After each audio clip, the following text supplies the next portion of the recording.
Subscribe करें और bell दबाएं ताकि कोई खबर रह न जाए।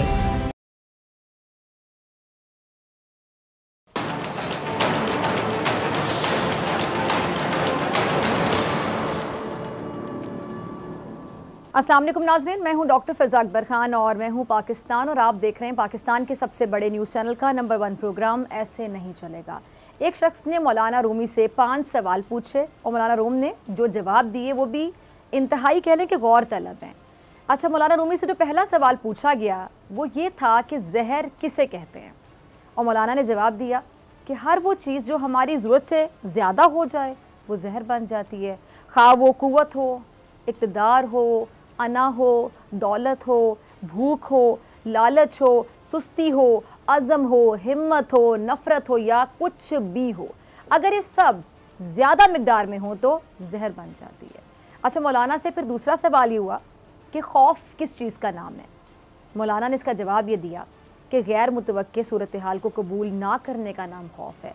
अगर हम किसी गैर मुतवक्के चीज़ को कबूल कर लें तो वो एक चैलेंज में तब्दील हो जाता है। फिर मौलाना से तीसरा सवाल ये हुआ कि हसद किसे कहते हैं, जिसमें मौलाना रूम ने यह जवाब दिया कि दूसरों में खैर और खूबी तस्लीम ना करने का नाम हसद है। अगर इस खूबी को तस्लीम कर लें तो ये रश्क यानी हौसला अफजाई बनकर हमारे अंदर भी आगे बढ़ने का जज्बा पैदा करता है। यानी किसी की अच्छाई को दिल से तस्लीम करने से, एक्सेप्ट करने से इंसान की जो अपनी सलाहियतें हैं वो मज़ीद निखरने लग जाती हैं। फिर इसके बाद मौलाना से पूछा गया कि गुस्सा किस बला का नाम है। इसका जवाब ये बहुत से लोगों को सुनने की ज़रूरत है, मैं कैसे ये जवाब सुनने की बहुत से लोगों को ज़रूरत है जिस टाइम पे प्रोग्राम देख रहे हैं, क्योंकि बहुत से लोगों को गुस्सा आता है। गुस्सा किस बला का नाम है? तो मौलाना रूम ने जवाब दिया कि जो काम हमारे काबू से बाहर हो जाए, यानी हमारे काबू से बाहर हो गया, उसे तस्लीम ना करने का नाम गुस्सा है। पहले तो काम काबू से बाहर हो गया, फिर हमने तस्लीम नहीं किया, फिर गुस्सा आ गया। अगर कोई तस्लीम कर ले कि ये काम या ये अमल उसके काबू से बाहर है तो गुस्सा नहीं आएगा, बल्कि गुस्सा की जगह सब्र आएगा, तहम्मुल आ जाएगा और इंसान के अंदर गुस्से की जो आग है बुझ जाएगी। अच्छा, उसके बाद मौलाना रूम से आखिरी और 5वां सवाल ये पूछा गया, नफ़रत किसे कहते हैं, जिसमें मौलाना का जवाब ये था कि किसी शख्स को जैसा वो है तस्लीम ना करने का नाम नफ़रत है। यानी जैसा वो है वैसा नहीं मानना आपने, अच्छा है तो नहीं, अच्छा नहीं है, बुरा है। अगर हम गैर मशरूत तौर पर उसे तस्लीम कर लें तो ये नफ़रत जो होती है ना, ये मोहब्बत में तब्दील हो सकती है। अब नाज़रीन, जहर, खौफ, हसद, गुस्सा, नफ़रत, ये आप समझ लें कि ऐसी नेगेटिव चीज़ें हैं या मनफी क़ुव्वतें हैं जो अगर इंसान के अंदर समा जाएं तो वो रास्ता भटक जाता है, और इंसान के अंदर जो मस्बत क़ुव्वतें हैं उनकी जगह जब मनफी क़ुव्वतों का गलबा हो जाएगा तो क्या होगा? फिर ऐसे में इंसान किसी का खैर ख्वाह नहीं हो सकता। कैसे हो सकता है? इम्पॉसिबल, हो ही नहीं सकता। अब ऐसे में अच्छी नीयत का फुकदान जन्म लेगा और फिर ऐसे में जो मनफी तबीयत है उसका इंसान जो है दूसरों के लिए मुश्किलें पैदा करने लग जाता है। लेकिन अगर इंसान जहर, खौफ, हसद, गुस्सा, नफ़रत जैसी ये जो 5 बुराइयां हैं इससे दूर रहे और इनसे अपना दामन बचाने में कामयाब हो जाए तो ऐसा इंसान यकीन जानिए मुश्किल से मुश्किल हालात में भी अपना मकसद, अपना रास्ता, अपनी मंजिल तलाश कर ही लेता है और ऐसे इंसान के अंदर नेक नियति छलकने लगती है। अब ऐसी कहानी आज मैं आपको सुनाने जा रही हूँ जिसमें अगर अपनी अना को मार लिया जाए ना, ऐसे आप अपनी अना को अगर मार लेना तो ज़िंदगी बड़ी आसान हो जाए। कहानी कुछ यूँ है कि एक स्कूल ने अपने जो नौजवान तलबा हैं उनके लिए तफरीही सफ़र का इंतज़ाम किया।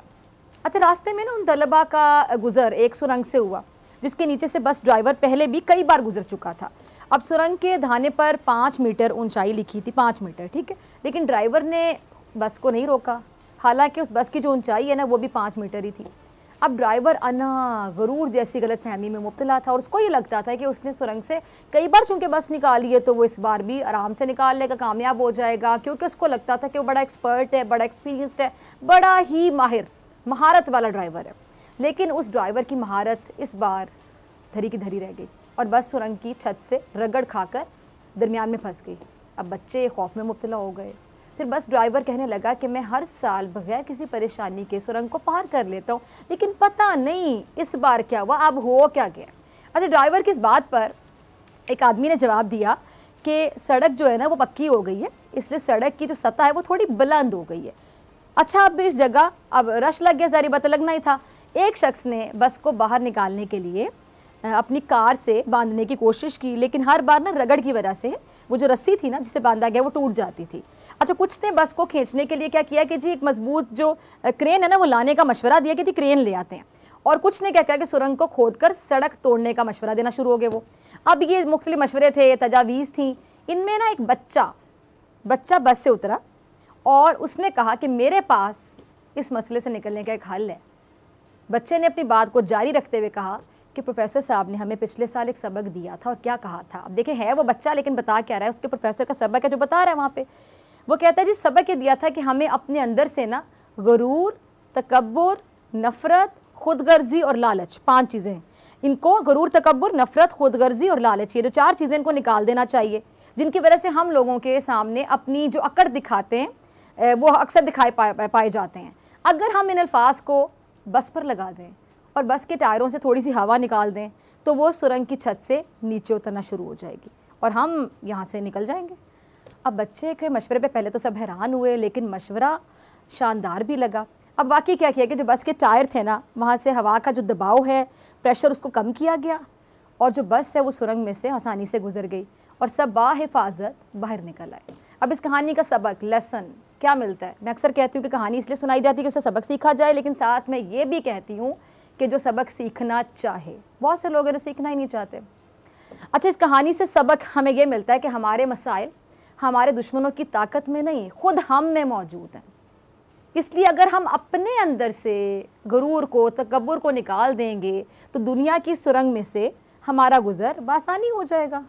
बस हम अपने अंदर का जो गुरूर है, अना है, खुदगर्जी है, इसको निकाल दें तो मुआशरा आइडियल हो जाए, परफेक्ट हो जाए। लेकिन हमारे जो रहबर हैं, इंतखाबी निज़ाम है, क्या करते हैं, जिसको अपनी अना, अपने गुरूर, तकब्बुर, खुदगर्जी, हसद की वजह से मुश्किल बना देते हैं। मतलब एक आसान चीज़ को मुश्किल बना देते हैं। अब NA 133 का जो ज़िमनी इंतखाब है, क्या हुआ, मुस्लिम लीग नून और पीपल्स पार्टी के दरमियान मुकाबला देखने में आया और इस इंतखाब में मुस्लिम लीग नून की तरफ से तो शाइस्ता परवेज़ मलिक हैं जो अपने शौहर के इंतकाल के बाद मुकाबला कर रही थी, और दूसरी जानिब तीर वाली जमात यानी पीपल्स पार्टी की तरफ से जो असलम गिले उम्मीदवार थे। अब जहाँ इलेक्शन हो वहाँ धांधली की बाज़ सुनाई ना दे, ये कैसे हो सकता है? हमारे यहाँ तो अब ये एक रिवाज बन गया ना कि इलेक्शन है और बाद में धांधली धांधली धांधली, तारीखी धांधली। अब इस ज़िमनी इंतखाब से पहले भी धांधली का बड़ा शोर डाला गया और इंतखाब के दौरान भी धांधली की आवाज़ें सुनाई देने लगी। अच्छा, अज़मा बुखारी, उन्होंने तो पोलिंग के दौरान एक वोटर की वीडियो जारी कर दी जो पीपल्स पार्टी को वोट देते हुए नजर आया, और नून लीग ने उस वीडियो को बुनियाद बनाकर पीपल्स पार्टी पर धांधली के इल्ज़ामात की बुछाड़ कर दी। अब ऐसे में एक सवाल पैदा होता है, वो क्या कि अगर नून लीग जीतने के बाद भी जीत के बावजूद धांधली का शोर डाल रही है, तो वैसे में शफाफ इंतखाबात कराना कैसे मुमकिन होगा? कैसे? हुकूमत ने तो इन इल्ज़ामात की रोकथाम के लिए इंतखाबी जो इस्लाहात है उसके लिए रास्ता बनाया था ना, या राह हमवार करने की कोशिश की थी, लेकिन यहाँ पर भी अना, हसद, गुरूर, ये सारी जो रुकावटें ना वो नज़र आ रही हैं। और हुआ क्या, जिसकी वजह से हमारे रहबर अपने अना के कैदी बन गए। उन्होंने बड़ी सख्ती के साथ हुकूमत की इंतखाबी इस्लाहात की तजावीज़ को मुस्तरद कर दिया, रिजेक्ट कर दिया। अब नतीजा, रिजल्ट वो सबके सामने है। क्या कि हारने वाला तो धांधली का शोर डालता ही है ना, ये तो हमारे यहाँ ट्रेंड बन गया, जो हार गया वो क्या धांधली होगी मेरे साथ। लेकिन जीतने वाला भी धांधली का शोर मचाए। बात समझ आ रही है आपको? जीतने वाला भी धांधली के इल्जामात लगाता हुआ दिखाई दे, सुनाई दे। आपको समझ आ रहा है? अच्छा, ये अली परवेज़ और इमरान नज़ीर, ये पीपल्स पार्टी पे बड़े एक होते हैं इल्ज़ामात, एक होते हैं सख्त नौयत के इल्ज़ामात, सख्त नौयत के इल्ज़ामात लगा रहे, और एक होती है तनकीद और एक होती है कड़ी तनकीद कर रहे हैं। ज़रा क्लिप चलाइएगा, सुनिएगा। अरे सुना आपने? अच्छा, ये जो अली परवेज़ हैं, इन्होंने इंतखाब से पहले भी ये जो NA 133 में पीपल्स पार्टी पर वोटों की खरीदो फरोख्त करने का इल्ज़ाम लगाया था, और जवाब में पीपल्स पार्टी ने भी नून लीग पर वोट को खरीदने के इल्ज़ामात लगे। यानी एक इल्ज़ाम इधर से आ रहा है, दूसरा इधर से आ रहा है। अब इस इंतखाबी मुहिम से लेकर इंतखाबी मुहिम से शुरू हो जाएँ, फिर इंतखाब होने तक कभी पीपल्स पार्टी की जो वीडियोज़ हैं वो सामने आती रहीं, कभी नून लीग की वीडियो सामने आती है, पीपल्स पार्टी की वीडियो आ रही है, नून लीग की वीडियोज़ आ रही है, वीडियो चल रहा है। अब नून लीग की एक वीडियो में तो वोटर्स को 2-2 हज़ार रुपये देने के बदले में नून लीग के उम्मीदवार को वोट डालने का जो हलफ है वो कुरान पर लिया जाता रहा। लेकिन नून लीग ने उस वीडियो को कहा कि जाली है, फेक है। अब नून लीग ये इंतखाब जीत चुकी है, ठीक है, जीत गई ना, लेकिन इसके बावजूद अली परवेज़, इमरान नज़ीर खुश दिखाई नहीं दे रहे। NA-133 के ज़िमनी इलेक्शन में मुस्लिम लीग नून की जो शाइस्ता परवेज़ मलिक हैं 46,497 वोट लेकर कामयाब हुई हैं, और जो असलम गिल हैं 32,020 वोट हासिल किए उन्होंने। मजमूई तौर पे जो 80,380 वोट हैं वो कास्ट हुए थे, जिसका टर्न आउट 18.59% रहा। अब फतह समेटने पर मुस्लिम लीग नून के कारकुनों ने वैसे जश्न भी मनाया, मिठाइयाँ भी तकसीम की, ढोल की थाप पर रक्स भी किया, लेकिन शाइस्ता परवेज़ मलिक के जो साहिबजादे हैं अली परवेज़, इस जीत के बावजूद वो शिकवे कर रहे हैं, गिले कर रहे हैं कि धांधली हुई है, और क्या कह रहे हैं कि जी अब हमारी ये जीत सारी जो सियासी पार्टीज़ हैं उनके लिए बहुत बड़ा लम्हा फ़िक्री है। अब यहाँ पर आकर वोटर्स की कह रहे तजलील की गई और वोटों की जो वफादारी हैं ख़रीदने की कोशिश की गई, लेकिन इसके बावजूद लाहौर के एक एक शहरी को मैं खराज तहसीन पेश करता हूँ जिन्होंने मियाँ नवाज शरीफ साहब की मोहब्बत में उनके सारे वोट बैंक का दिफा किया। और क्या कहते हैं जी अली परवेज़ मलिक के जी जो ROs हैं उन्होंने एक हाई पावर इंक्वायरी कमीशन बनाया हुआ है, और उस कमीशन के अंदर पीपल्स पार्टी वालों ने हमारे ऊपर बेबुनियाद इल्ज़ामात लगाए हैं, और उन इल्ज़ामात की भी हम पीपल्स पार्टी वालों को सज़ा दिलवाएंगे। उनकी परफॉर्मेंस क्या थी, कारकर्दगी क्या थी कि उनको 5,000 से उठकर 20,000 ज़्यादा वोट मिला। इस इंतखाब में पैसे के बेदरीग इस्तेमाल के बावजूद मुस्लिम लीग नून जीत गई, पैसा हार गया।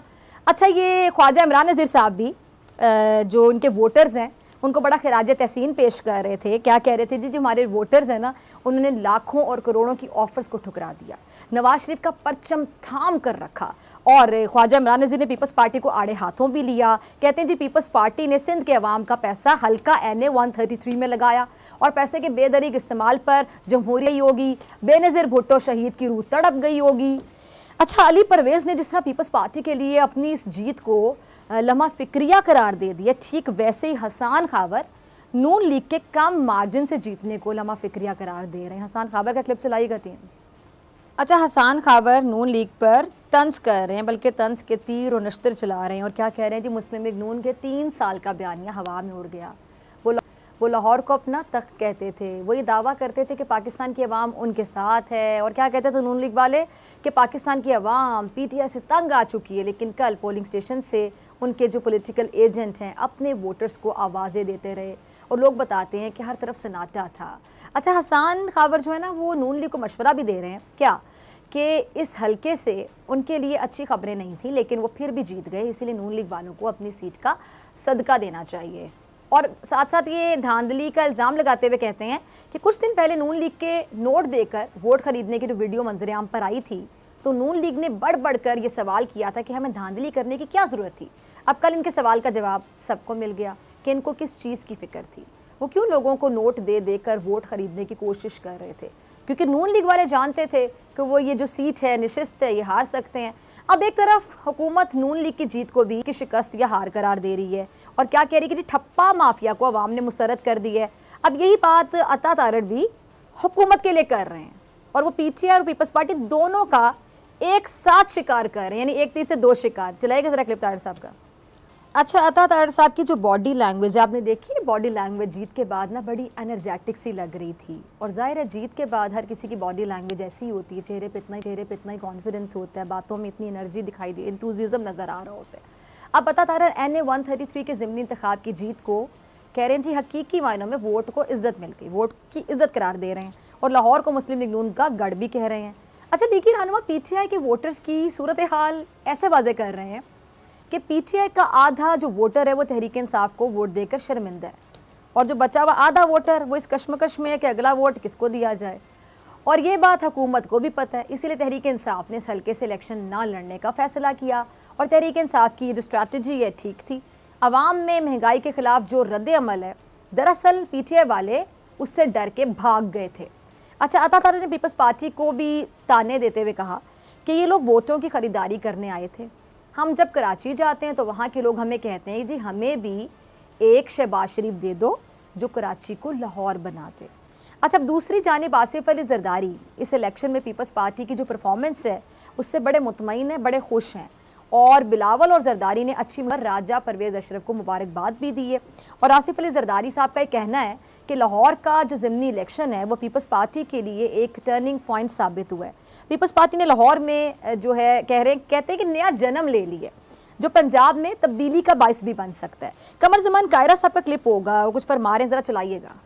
अरे सुना आपने कायरा साहब को, कायरा साहब हमेशा बड़ी अच्छी बात करते हैं, बड़ी मैच्योर बात करते हैं, बड़ी बैलेंस्ड बात करते हैं। वो क्या कह रहे हैं जी कि जी NA 133 के इंतखाब पर पीपल्स पार्टी की जो बेहतरीन परफॉर्मेंस है उस पर बात कर रहे हैं, और इसमें कोई शक नहीं है कि पीपल्स पार्टी के जो असलम गिल है उन्होंने 2018 के इंतखाबात के मुकाबले में 26,728 वोट ज़्यादा हासिल किए हैं और 2018 के इलेक्शन में 5,585 वोट लिए थे।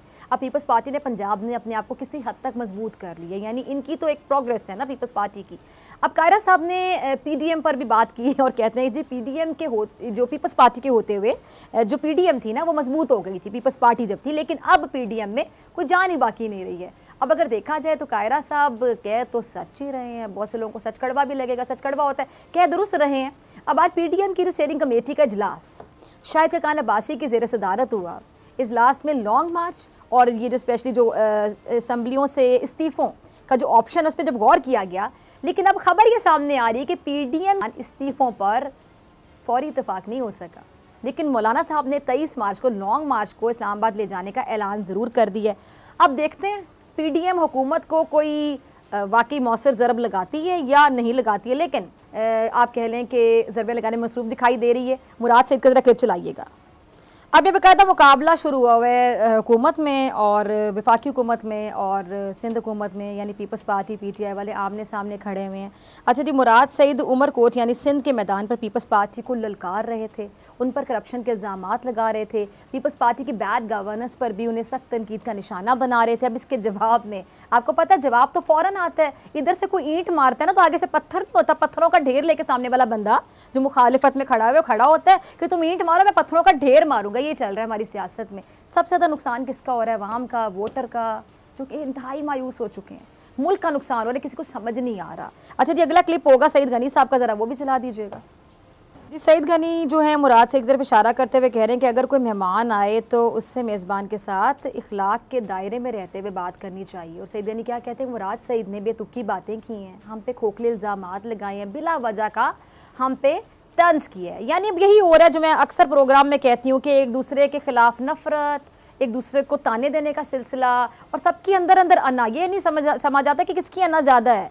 मतलब अगर आप गवर्नमेंट से देख लें लोगों को तो वो खड़े होते हैं ईंटें उठा के, अगर आप अपोजिशन देख लें वो पत्थरों का ढेर उठा के खड़े होते हैं, एक इधर से मारता है दूसरा उधर से मारता है, ये चल रहा है। फिर बड़ी खुशी का इजहार किया जाता है बैठ के कि किसने ज़्यादा बड़ा ताना दिया, किसने ज़्यादा गरज के जवाब दिया, किसने कैसे रिस्पॉन्ड किया, ये चल रहा है हमारे यहाँ। और इसमें सबसे ज़्यादा निगलेक्ट कौन हो रहा है? अवाम, वोटर। मायूस कौन हो रहा है? अवाम। और नुकसान किसका हो रहा है? मुल्क का। काश ये लोग समझ जाए इससे पहले कि बहुत देर हो जाए। और मैं हमेशा की तरह कहूँगी ऐसे कब तक चलेगा? ऐसे मज़ीद नहीं चलेगा और चलना भी नहीं चाहिए, ऐसे नहीं चलेगा। मिलते हैं ब्रेक के बाद।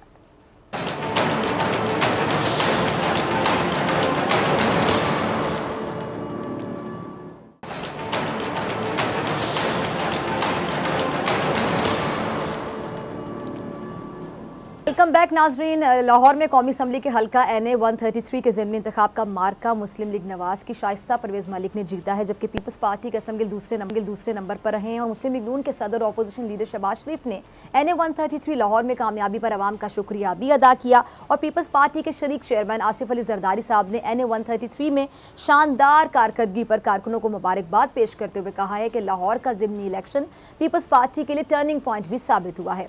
अच्छा, दूसरी जानिब अपोजिशन इत्तेहाद पाकिस्तान डेमोक्रेटिक मूवमेंट ने 23 मार्च को वफाकी दारुल-हुकूमत इस्लामाबाद की तरफ महंगाई मार्च का ऐलान भी कर दिया है। PDM के सरबराही इजलास के बाद मौलाना फजल रहमान साहब का कहना था कि PDM 23 मार्च को इस्लामाबाद की तरफ महंगाई मार्च करेगी, जिसके लिए सूबाई सतह पर PDM के इजलास मुनक्किद किए जाएंगे। इस्तीफों से मुतालिक मौलाना साहब ने कहा कि उसे इस्तीफों के कार्ड का फैसला अपनी मर्जी से करेंगे। इस पूरी सूरत हाल पर बात करने के लिए मेरे साथ मुअज़्ज़िज़ मेहमान मौजूद हैं। Lieutenant general retired Abdul Qayyum, senior रहनुमा मुस्लिम लीग नवाज़। बहुत शुक्रिया जनरल साहब आपका वक्त देने के लिए, ज्वाइन करने के लिए। ये ज़िमनी इलेक्शन की मैं सबसे पहले बात करना चाहूँगी। तो आपकी जीत के बाद पंजाब हुकूमत के तर्जुमान हसन खाबर साहब भी कह रहे हैं कि हल्के की 90% अवाम ने तहरीक इंसाफ की अपील पर वोट ना डालकर साबित कर दिया है कि अपोजिशन अब वोट को तरसेगी। क्या कहेंगे आप? देखिए, ये तो मज़ाक़ खेज़ बात है ना कि आप अगर उस रन में ही नहीं थे, आपकी इतनी पूर प्लानिंग थी कि कितना इम्पॉर्टेंट इलेक्शन होना है, आप हुकूमत के अंदर हैं और तारीख इस बात की गवाह है कि जो लोग हुकूमत होती हैं, बाई इलेक्शन ज़्यादातर 90%, अभी पिछले 5 सालों में नून की जब हुकूमत थी तो कुछ 35 बाई इलेक्शंस में से कोई 31 उन्होंने जीते थे। वो जो सीटें जीती हुई भी थी या नहीं भी जीती हुई थी वो सारी इनको आई थी पहले अगर नहीं थी। तो अभी हुकूमत तहरीक इंसाफ की है और पार्टियां जो हैं वो मुस्लिम लीग नून ज़्यादा सीटें ले रही है। तो डॉक्टर साहब अब मसला ये होता है ना कि पब्लिक ये देखती है कि कैंडिडेट तो इम्पॉर्टेंट होते ही हैं, बिकॉज अच्छा कैंडिडेट हो तो अच्छे वोट ले लेता है इलेक्टेबल्स, लेकिन उससे भी ज़्यादा अहमियत का हामिल आजकल की इस फिज़ा में जब पब्लिक पॉलिटिकली अवेयर हो गई है वो ये देखती है कि क़यादत किसके पास है जो मुल्क को मुश्किलात से निकाल सकती है। और उसमें आई एम श्योर कि पाकिस्तान मुस्लिम लीग के पास टीम है और लोगों का अपना एक एतमाद है। डेमोक्रेसी में यही होता है कि पब्लिक पजीराई है। और पंजाब में तो देयर इज़ नो क्वेश्चन, आप ये देख लें कि इवन जो पॉलिटिकल हमारी पार्टी के अपोनेंट्स हैं वो भी ये मानते हैं कि ये पाकिस्तान मुस्लिम लीग नून का है। तो that's however after having said that मैं ये कहूँगा कि पीपल पार्टी जो है उनकी भी परफॉर्मेंस बहुत अच्छी रही है। देखिए पीपल पार्टी का प्रीडिकमेंट ये था कि पहले तो जुल्फकार अली भुट्टो साहब का तो एक करिश्मा था और उन्होंने तो लोग दीवानगी की हद तक उनके साथ लगे।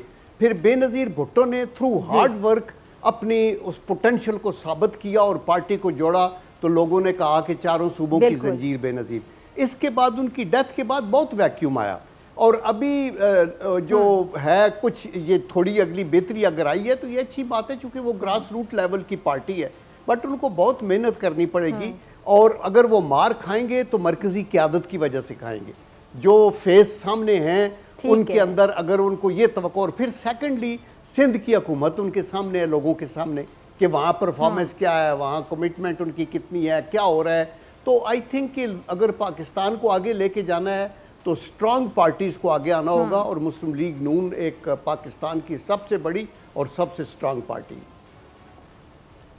अच्छा, जैसे कि आपने खुद ही कह दिया कि पीपल्स पार्टी की परफॉर्मेंस भी अच्छी रही है, तो पीपल्स पार्टी की अगर मैं बात करना चाहूँ तो बिलावल जरदारी और आसिफ अली जरदारी बड़े खुश हैं कि जी पीपल्स पार्टी ने ज़िमनी इंतखाब में जो आम इंतखाबात के मुकाबले में ये जो ज़्यादा वोट हासिल किए हैं। तो आपको क्या लगता है कि पीपल्स पार्टी अब क्या पंजाब में मकबूलियत हासिल कर सकती है? वैसे नवाज लीग ने पीपल्स पार्टी पर ज़िमनी इलेक्शन में ये वोट खरीदने और सिंध हुकूमत का पैसा लाहौर में खर्च करने के इल्ज़ाम भी लगाए थे। इस इल्ज़ाम पर भी मैं आपका कॉमेंट चाहूँगी। या देखिए, इसमें तो कोई शक नहीं कि पीपल पार्टी एक अवामी जमात है और उसकी क़यादत ने, मैं चूँकि कुछ 3 साल मिलिट्री सेक्रेटरी भी था बेनज़ीर भुट्टो साहबा के साथ और मैं देखता रहा कि वो बड़ी मेहनत करती थी और बड़ी सेंसिटिव थी और उन्होंने बड़ा हार्ड वर्क किया और वो आगे लेके आए।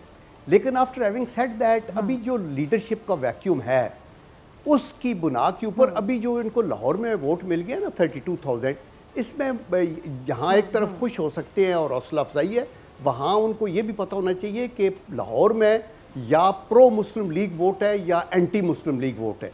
और जो एंटी मुस्लिम लीग वोट है वो हर हालत में किसी तीसरे का, इवन तहरीक इंसाफ के बहुत से लोग वो हैं जो पीपल पार्टी से गए थे, कुछ जो नॉर्मल मुस्लिम लीग की मुखालफत हर जगह होती है वो वोट इनको पड़ा है। इन फ्यूचर आप देखेंगे कि जनरल इलेक्शन में पंजाब के अंदर इनकी गुंजाइश जो है वो बड़ी ही कम है आगे आने की।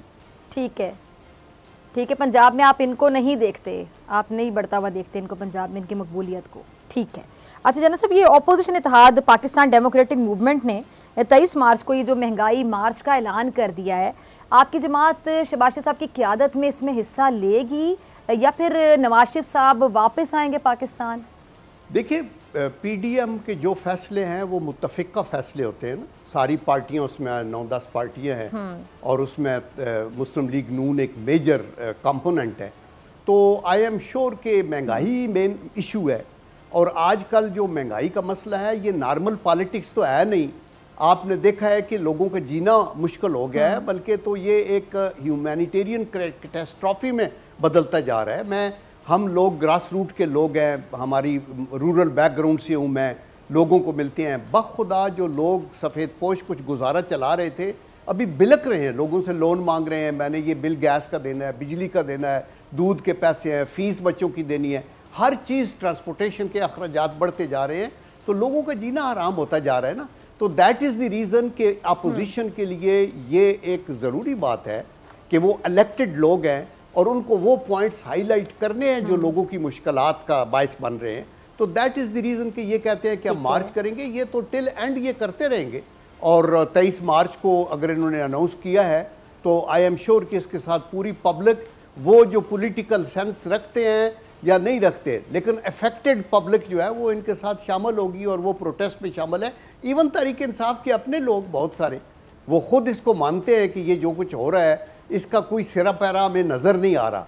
If you see light at the end of the tunnel कि यस अभी ये हुआ है तो ये हम 3 अरब रुपए 3 बिलियन डॉलर्स ले आए हैं सऊदी अरेबिया से, इससे सिचुएशन बिल्कुल पलट जाएगी। तो इंशाल्लाह अगले 1 महीने में 2 में आप ये देखेंगे। अभी ऐसी कोई बात नहीं, वो जो उधार है वो लिया जाता रहा है, जो डॉलर है वो बढ़ता जा रहा है, रुपया गिरता जा रहा है, महंगाई बढ़ती जा रही है। आप देखिए साइज ऑफ द इकोनॉमी जो हमारे वक्त में 300 और अबाउट 15 बिलियन डॉलर था, वो अभी 285 है। मैं देख रहा था बांग्लादेश का भी 335 बिलियन डॉलर है साइज ऑफ द इकोनॉमी। तो मकसद ये है कि मुल्क को अगर आगे ले जाना है तो पॉलिटिक्स से ऊपर उठ के भी हमें पाकिस्तान के लिए देखना होगा और हमें सर जोड़ के बैठना होगा। और डॉक्टर साहबा, मैं आपको ये पक्का बताऊं कि ये अभी एक सीरियस थ्रेट आपकी कौमी सलामती को डेवलप हो रही है, क्योंकि बाहर दुश्मन है, अंदर भी दुश्मन है। और जब वो ये देखते हैं कि पाकिस्तान के अंदर इनकी इकोनॉमिक स्ट्रैंगुलेशन करो, इनकी डिप्लोमेटिक आइसोलेशन करो, इनकी सेक्टेरियन के ये इश्यूज और ये जो कुछ सियालकोट में हुआ, ये इधर वीक गवर्नेंस, आए दिन आईजी चेंज, आए दिन चेयरमैन सीबीआर चेंज, आए दिन आपका फाइनेंस मिनिस्टर चेंज, तो इसका मतलब है गवर्नेंस का नाम नहीं है, गवर्नमेंट के नाम की कोई चीज़ नहीं है। ये हम अभी अफोर्ड पाकिस्तान नहीं कर सकता। हमें कुछ सर जोड़ के बैठना होगा और कुछ ना कुछ करना होगा जो कि हम पाकिस्तान को आगे लेके चलना चाहिए। आपने बड़ी अच्छी बात की कि सर जोड़कर बैठना होगा। बहुत से मामलात पर, खासतौर पर कौमी मामलात में मैं अक्सर प्रोग्राम में कहती हूँ कि तमाम जमातों को एक पेज पर आना चाहिए, लेकिन यहाँ पर अक्सर देखने में आया जाना साहब के कौमी मामलात पर भी सब एक पेज पर नहीं होते हैं, बल्कि एक जो आपस की ग्रजेस हैं, चले ग्रजेस भी नहीं कहते कि आप अपोजिशन वाले फिर अपोजिशन और वो सामने गवर्नमेंट आमने सामने खड़े हो जाते हैं। हालांकि उन मामलात पर गवर्नमेंट के साथ एक पेज पर आ जाना चाहिए, लेकिन अना का मसला बना लिया जाता है। ऐसा क्यों है? ये डॉक्टर साहब बड़ी अच्छी बात आपने की है और ये आई थिंक नाजरीन भी समझते हैं। मैं आपको ऑनेस्टली बताऊं with all my experience of about 50 years कि ये जो चाबी है ना मुल्क की यकजहती की, वो टॉप लीडरशिप के अंदर जेब में होती है। आपका लीडर हम्बल हो और वो असूलों पे बिल्कुल किसी किस्म की कॉम्प्रोमाइज ना करे, वो जो करप्ट लोगों उनको पनिशमेंट हो, लेकिन वो वर्किंग रिलेशनशिप अपोजिशन के साथ रखे और लोगों को जोड़े। आप ये देखें कि नेशनल एक्शन प्लान बना था, उस वक्त नवाज शरीफ साहब की हुकूमत थी और इमरान खान साहब उस वक्त भी हाथ मिलाने को तैयार नहीं थे, लेकिन उन्होंने कहा जी प्लीज आ जाए, मुल्क के लिए आ जाए, हमारे बच्चे ज़बा हुए हैं, हमारी कौमी सलामती एट स्टेक है। आर्मी की लीडरशिप भी और वो पार्टियां जो पार्लियामेंट में नहीं थी उनको भी बुलाया। तो उसमें क्या हुआ, हमने कहा मिलिट्री कोर्ट्स बनाओ, हमने टेररिस्ट को 450 को हैंग किया, नेक्टा को बनाया, आपने उसको मजबूत किया, आपने फाटा की रिफॉर्म्स की उस वक्त जिक्र किया, आपने बलूचिस्तान के अंदर उनकी महरूमियों को ख़त्म करने की बात हुई, कराची के ऑपरेशन को आगे लेके जाने, इसी तरह पंजाब के अंदर जो इनके स्लीपिंग सेल्स थे उनको ख़त्म करने के लिए, हेट स्पीचेस के ऊपर बात हुई कि ना करें, फंड्स को फ्रीज किया गया, बहुत कुछ। और वो उनको काम, अभी ये जो जुडिशल रिफॉर्म्स करनी थी जो फिर उस हुकूमत ने भी नहीं कर सके, पूरी नहीं हुई और अभी भी नहीं हुई। इसी तरह रिफ्यूजीज का एक पॉइंट था, ये 20 पॉइंट थे। इनको आगे लेके चलने के लिए लीडरशिप जो होती है वो विजनरी होती है और उनको अकोमोडेट करना पड़ता है, हर तरह की बात सुननी पड़ती है और लोगों को इकट्ठा करना पड़ता है। पाकिस्तान जैसे मुल्क में जहाँ 4 सूबे हैं, मुख्तलिफ ज़बानें लोग बोलते हैं, मसाइल हैं, वहाँ unity is the prime factor for your national security. और फौजें कुछ नहीं कर सकती। अगर अंदर से मुल्क टूटता है तो इसलिए टूटता है कि फिरकावारियत, सुबाइयत, लसानियत और ये चीज़ें जो है गंद करती हैं। तो मेरे ख्याल में अभी वक्त आ गया है कि हमें खुदा के लिए मैं अपील करता हूँ हुकूमत के लीडरों से, आप आगे आएँ, हाथ में लाएं, वो 2 कदम आगे आएंगे अपोजिशन वाले, वरना लोग उनको भी जूते मारेंगे। वो जब पब्लिक देखेगी कि जी लीडर तो आपके पीछे पीछे फिर रहा है, आप बैठ के मिसाके मईशत शहबाज शरीफ साहब ने कहा करते हैं, लेकिन इमरान खान साहब ने उसकी तरफ ध्यान नहीं दिया। कौमी सलामती की मीटिंग्स होती हैं और उसके अंदर प्राइम मिनिस्टर नहीं है। He doesn't want to listen कि अपोजिशन कहती क्या है, उसका जवाब सिक्योरिटी अदारे क्या दे रहे हैं, एक्चुअली उनका अपना विजन क्या है, कहना क्या है, आगे कैसे चलना है। आप अपने दफ्तर में टांग पे टांग रख के बैठे हैं और कौमी सलामती की एक इम्पॉर्टेंट मीटिंग हो रही है जिसमें सर्विस चीफ है और सारे लोग हैं। तो मेरे ख्याल में ये ठीक बात नहीं है। ये कोई इमरान खान साहब को समझाए कि मुल्क ऐसे नहीं चलते। वो क्रिकेट टीम शायद उन्होंने आगे चला ली होगी। ये पाकिस्तान जैसा मुल्क जो न्यूक्लियर मुल्क है और जिसके बड़े दुश्मन और वेट कर रहे हैं कि आपको डीन्यूक्लियराइज किया जाए, आपका सीपैक ठप कराया जाए, आपकी इकानमी को तबाह किया जाए, तो खुदा के लिए आगे आए, बैठे, अना को बालाए ताक रखें और मुल्क को आगे लेके चलें।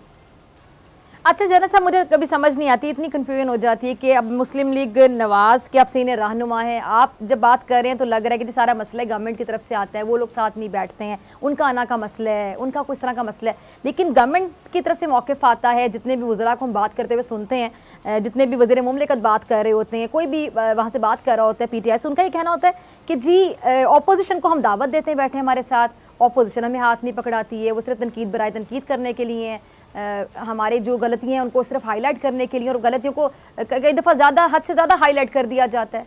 तो किसकी बात को सही समझा जाए?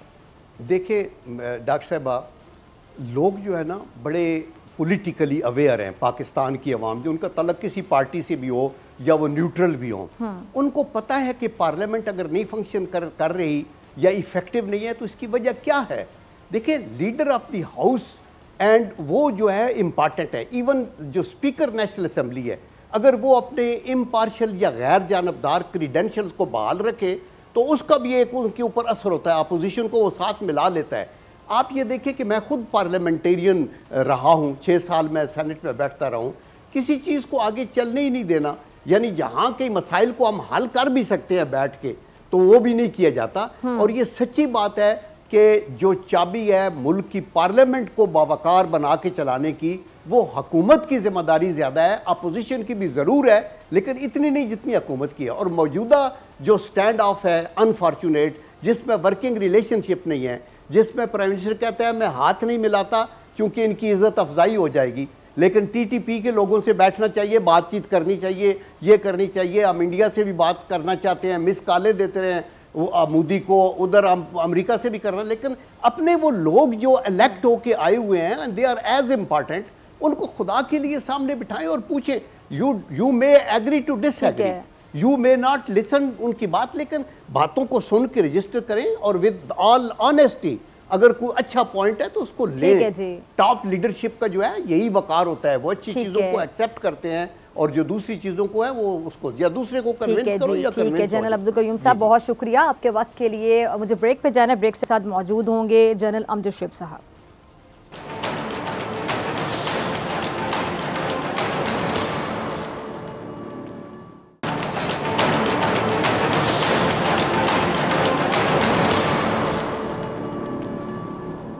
वेलकम बैक नाजरीन। भारत में बाबरी मस्जिद की शहादत को आज 29 बरस मुकम्मल हो गए हैं। अयोध्या में जो 16वीं सदी की बाबरी मस्जिद को इंतहा पसंदों ने 6 दिसंबर 1992 की तारीख, तो 1992 सन था, शहीद किया था। और बाबरी मस्जिद की शहादत से जो ज़्यादा अजियतनाक बात, वो भारत की आला अदलिया का जानिबदाराना किरदार, जिसने नवंबर 2019 में हिंदुओं को तारीखी बाबरी मस्जिद के मुकाम पर मंदिर बनाने की इजाज़त दी थी।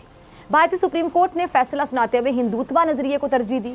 सिर्फ यही नहीं, बल्कि भारतीय सुप्रीम कोर्ट ने बाबरी मस्जिद की शहादत में मुलव्वस LK अडवाणी जैसे BJP के रहनुमाओं को भी बरी कर दिया था। अफसोस का मुकाम है ये। और मोदी के दौर में हिंदुत्वा कुव्वतें अब भी मुसलमानों के मजहबी मकामात की मुसलसल, आपको पता है कि तोड़ फोड़ कर रही हैं। RSS की हिमायत याफ्ता BJP ने भारत में हज़ारों मसाजिद को मिस्मार करने और उनकी जगह मंदिर बनाने के लिए अपने निशाने पर रखी हुई है। अब यहाँ तक मुसलमानों के नामों से मंसूब जो इदारे हैं, मकामात हैं, शाहराएँ, उनके नाम भी तब्दील किए जा रहे हैं। और दूसरी जानिब पाकिस्तान ने बाबरी मस्जिद की जगह पर मंदिर की गैर कानूनी तामीर रोकने का मुतालबा किया। तर्जुमान दफ्तर खारजा के मुताबिक बाबरी मस्जिद का इनहदाम अक़लियतों के मजहबी हुकूक की संगीन खिलाफ वर्जी है। और नवंबर 2019 का भारतीय सुप्रीम कोर्ट का ऐबदार फैसला इंसाफ की मौत थी। इस पर बात करने के लिए मेरे साथ मौजूद मेहमान मौजूद है, किसी तारुफ के मोहताज नहीं, लेफ्टिनेंट जनरल रिटायर्ड सीनियर तजियाकार। बहुत शुक्रिया जनरल साहब ज्वाइन करने के लिए।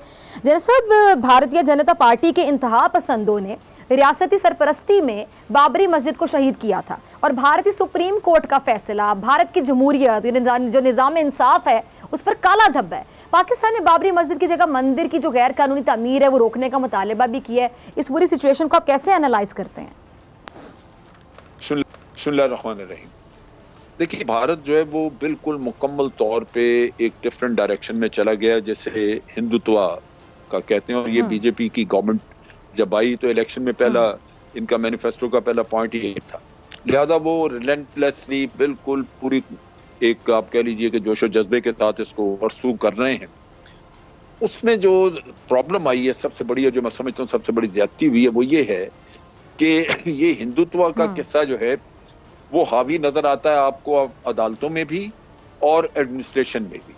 जो पुलिस है आपकी या जो तहकीकाती अदारे हैं वहां पे, नतीजा ये हुआ कि बाबरी मस्जिद के इशू के अलावा जितने भी केसेस थे बड़े सीरियस नेचर के, जैसे गुजरात के 2000 लोगों जो मुसलमान कत्ल हुए वहां पे, या समझौता एक्सप्रेस का था किस्सा, या आप देख लीजिए कि ये रिसेंटली जो लिंचिंग हुई मुसलमानों की वहां पे गौरक्षा के नाम पे, उनमें तमाम लोगों को बरी कर छोड़ दिया गया। और वो एक नेक्सस था कि पुलिस जो है वो एविडेंस सामने नहीं लाती और जज तैयार बैठा होता है, वो एविडेंस मांगते नहीं है, और नतीजा ये कि तमाम हिंदू जिन्होंने कत्ल किए मुसलमान वो छूट गए। अब बाबरी मस्जिद वाला किस्सा जो है वो तो एक आप यूं कह लीजिए कि हिंदुत्व में भी एक उनका नंबर 1 पॉइंट था। और अपने जो मंशूर था इनका जो मैनिफेस्टो, उसमें बीजेपी ने ये वादा किया हुआ था कि वो यहाँ पे राम मंदिर तामीर करवाएंगे। लिहाजा मोदी ने जाके खुद उसका इफ्तिताह किया।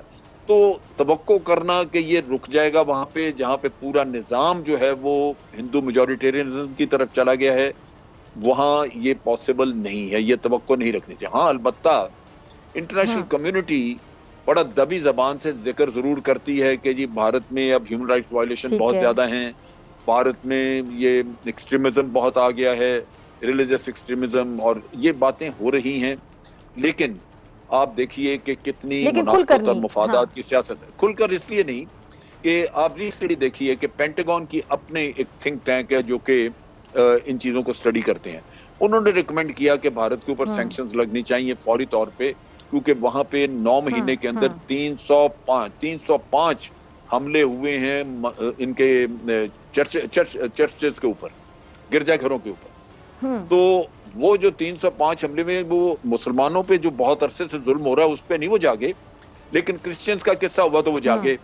लेकिन उसके बावजूद आप देखिए कि अमेरिका ने अपनी मसलियतों के बावजूद उनके ऊपर ना सैंक्शंस लगाई, ना ही उनको उस कैटेगरी में डाला, और खामोश बैठे हुए हैं सिर्फ इस वजह से कि भारत के साथ इस वक्त मफादात वाबस्ता हैं एशियन पिवट के नुक्ता निगाह से चाइना के खिलाफ। तो ये मुनाफकत जब तक रहेगी ये चीजें इसी तरह होती रहेंगी, क्योंकि जिन मुल्कों ने इंसाफ नाफिज करना है यूनाइटेड नेशन के जरिए या अदरवाइज, वो बिल्कुल टोटली मुनाफकत पे और बेइज्जती पे उतरे हुए हैं। ठीक है, अच्छा वही सवाल जनरल साहब की, जो आलमी बरादरी है, मतलब सब देखते हुए अंधी बनी हुई है, सब जानते हुए अनजान बने हुए हैं, सब सुनते हुए बहरे बने हुए हैं, ज़बान रखते हैं, ताकत रखते हैं, बात कर सकते हैं, लेकिन फिर भी गूंगे बने हुए हैं।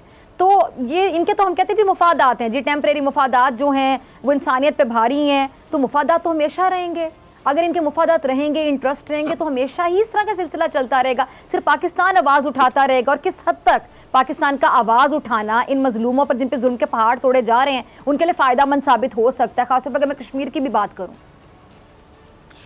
देखिए, बात यह है कि पाकिस्तान का आवाज़ उठाना पाकिस्तान की जिम्मेदारी है। अगर इंटरनेशनल कम्युनिटी मुनाफकत करे तो इसका ये मतलब नहीं कि पाकिस्तान चुप कर जाए। हमें तो अपना फ़र्ज पूरा करना है और वो करना चाहिए। इसी तरह जो जैसे कश्मीर में लोग आज़ादी मांग रहे हैं, ये दुनिया तवज्जो देती आज या नहीं देती, लेकिन आज़ादी की तहरीक जो है उसको जिंदा रखना जरूरी है। सो वो लोग अपनी कुर्बानियां भी देंगे, इसके लिए लगे रहेंगे, और हो सकता है कि किसी वक्त पे इंटरनेशनल कम्युनिटी जो है वो इस मामले में कोई अपना रवैया बदले। लेकिन एक चीज जो आज दिन तक हुई है वो यही है कि इंटरनेशनल कम्युनिटी हमेशा अपने मुफादात की रोशनी में चीजों को देखती रही, जिसकी वजह से दुनिया में अमन कायम नहीं हो सका। अब चाइना के साथ ही देख लीजिए, जो अमेरिका की रविश है। अगर चाइना मिलिट्री थ्रेट नहीं है और वो एक इकोनॉमिक थ्रेट है कि जनाब वो लगता है कि कुछ सालों में या 1-2 साल में अमेरिका से आगे निकल जाएंगे अपनी इकोनॉमी के नुक्ता निगाह से, तो उसका तो इकोनॉमी में मुकाबला होना चाहिए था। उसके लिए घेराव करने की तो जरूरत नहीं है। ये नेगेटिव जो आपने रोल अदा कर रहे हैं कि आप चाइना को आप अपनी तरक्की की तरफ नहीं देख रहे कि हम कुछ अचीव करें, वो चाइना को चाह रहे हैं कि इसको कंटेन करें ताकि ये आगे ना बढ़ सके। तो ये वो नेगेटिव रवैये हैं जो कि दुनिया में फैले, जिसकी वजह से दुनिया में अमन कायम ही नहीं हो सका। ये कुव्वतें जिनको अल्लाह ताला ने सोल सुपर पावर बनाया अमेरिका, इनका फर्ज था कि दुनिया में इंसाफ कायम करते, उससे झगड़े अक्सर खत्म हो जाते और दुनिया एक पुरअमन जगह बनती। लेकिन उन्होंने इंसाफ की बजाय जुल्म का साथ दिया, मुनाफकत का साथ दिया, मुफादात का साथ दिया, और यही वजह है जो जवाल का बायस बनेगी अमेरिका के लिए। अमेरिका आज जवाल की तरफ जा रहा है और उसकी बुनियादी वजह यह है कि वो कानून कुदरत की मुखालफत में अमल कर रहे हैं। उनके अमाल जितने हैं वो कानून कुदरत की मुखालफत में जा रहे हैं। तो इंसाफ कायम करना सोसाइटी का ये फर्ज था नंबर 1 कुव्वत का, जो कि सुपर पावर थी, उन्होंने नहीं किया। और आप देख लें कि इंतशार है, फलस्तीन में यही दुख है, कश्मीर में यही प्रॉब्लम है, और आज तो पूरे हिंदुस्तान में तमाम मुसलमानों को और ईसाइयों को ये मसला बना हुआ। बिल्कुल। अच्छा, एक अहम सवाल, ये जो सियालकोट में सानिया पेश आया, वाक़या पेश आया जलाल साहब, इस पर आपने मौलाना फजलुर रहमान साहब का ये जो एक बयान है वो आपने सुना होगा, यानी उनका बयानिया जो कि बिल्कुल रियासत मुखालिफ बयानिया, कि मौलाना साहब क्या कहते हैं जी कि अगर रियासत तौहीन रसालत और तौहीन खतबे नबूवत के मुल्ज़िमान के ख़िलाफ़ कार्रवाई नहीं करेगी तो फिर इस तरह के जो वाक़यात हैं, इस किस्म के वाक़यात तो वो कह रहे होंगे। अब इस वाक़े पर होने वाले जो अहम सिक्योरिटी इजलास है, मौलाना साहब के जो रियासत मुखालिफ बयानी है, इस पर मैं आपका कमेंट चाहूँगी। इतनी सेंसिटिव ये सिचुएशन है, इतना ये सेंसिटिव मामला है, इस पर मौलाना साहब जैसी एक संजीदा पर्सनालिटी, मतलब एक बड़े सियासतदान है, वो उनका इस तरह का बयान कैसे देख रहे हैं आप? देखिए, मेरा ख्याल है कि बयान जो है वो तो लाजमन एक ऐसा बयान है जो पूरी कौम एक तरफ एक खड़ी है और ये मुखालफत में खड़े हैं। एक ऐसा बयान दे दिया इन्होंने, पूरी कौम आज मुत्तहिद है इसके ऊपर, वो कर रही है, एहतजाज कर रही है और गम गुस्से का इजहार कर रही है। सवाए उन लोगों के जो पकड़े गए हैं जो इस काम में मुलव्वस थे, आज मुझे कोई भी शख्स ऐसा नजर नहीं आता जो कि इस मामले में गमज़दा ना हो, उसको दुख ना हो और वो ये चाहता ना हो कि इस किस्से को खत्म किया जाए और सजाएं दी जाए लोगों को। तो मौलाना हो सकता है बेरोजगारी काफी लंबी हो गई उनकी, उसकी वजह से मत मारी गई हो या कुछ और हो, वरना तो ऐसी बातें सूझबूझ वाले आदमी से तो नहीं सुनने को मिलती। ठीक है जी, बहुत शुक्रिया जनरल साहब आपके वक्त के लिए। इसी के साथ डॉक्टर फ़ैज़ अकबर खान को दी आपसे मुलाकात होगी इंशाल्लाह कल सेम टाइम सेम चैनल की ज़िंदगी ने वफ़ा की दुआ में याद रखेगा, अपना बहुत ख्याल रखिएगा। अल्लाह के बाद